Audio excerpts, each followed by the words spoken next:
Practice. Our teachers tell us to practice. Everybody tells us that. The more we practice, the more hours we put in, the better violinist, pianist, cellist, musician we become.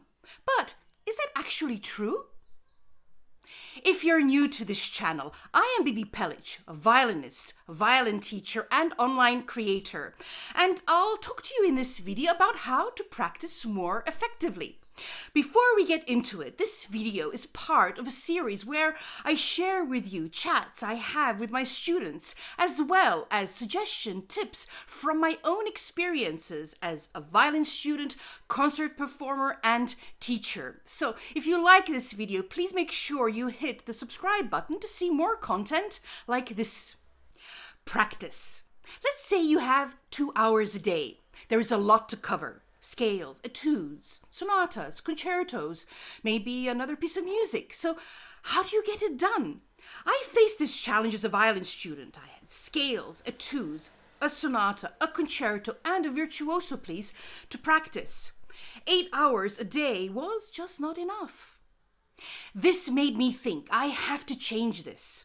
If I try to squeeze every day everything, I'll get nowhere. I was under stress. Playing stopped being a pleasure. It started to be, I have to practice today. I realized that I need to practice more effectively. The question was, however, how? How to practice more effectively? I experimented, studied practicing methods of many violinists, and eventually came up with my own. I am happy here to share with you my 5 suggestions on how to practice more effectively. These suggestions I also give to my students today. Number 1, preparation. Prepare your practicing session without the violin or other instrument.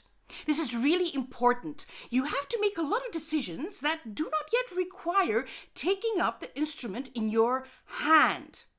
We need silence to identify the why, how, when we will be practicing. Number 2, focus. Ask yourself, why am I practicing this today? What will I focus on? What will I achieve today? The main mistake I used to make, and my students sometimes make it too, is to focus on too many elements. Choose today. I'll focus on intonation, or today I'll work on the double stops in my concerto. Number 3, structure. Everything you practice needs structure, a time schedule. For example, I'll practice today 15 minutes scales, 30 minutes my etude, and an hour the concerto, and so on. Of course, we are not robots, but sticking to a schedule helped me a lot, and I see the same with my students. We need structure.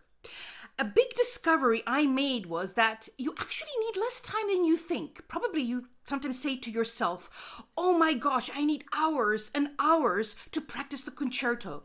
Actually, you don't.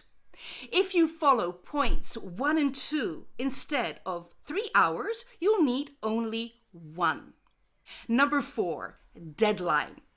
Usually a public performance is our deadline. That's one of the reasons I love giving concerts. It puts me on my practicing track.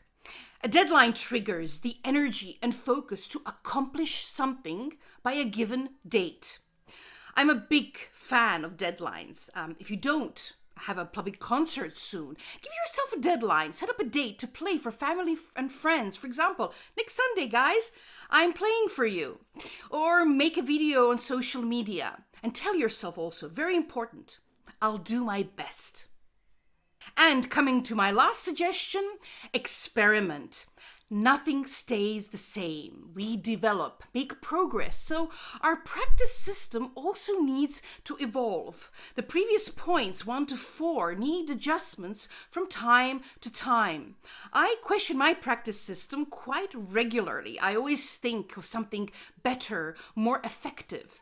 Our practice system is a reflection of ourselves. It needs to fit our temperament and nature. These would be my 5 suggestions to practice more effectively. Preparation, focus, structure, deadline, and experiment. I hope this video helps you. Please feel free to comment. I look forward to hearing your thoughts and challenges on this topic. And if you're new to this channel, hit the subscribe button. There's a lot of music and educational content out there and new ones to come. So that's it for today, and see you at the next one.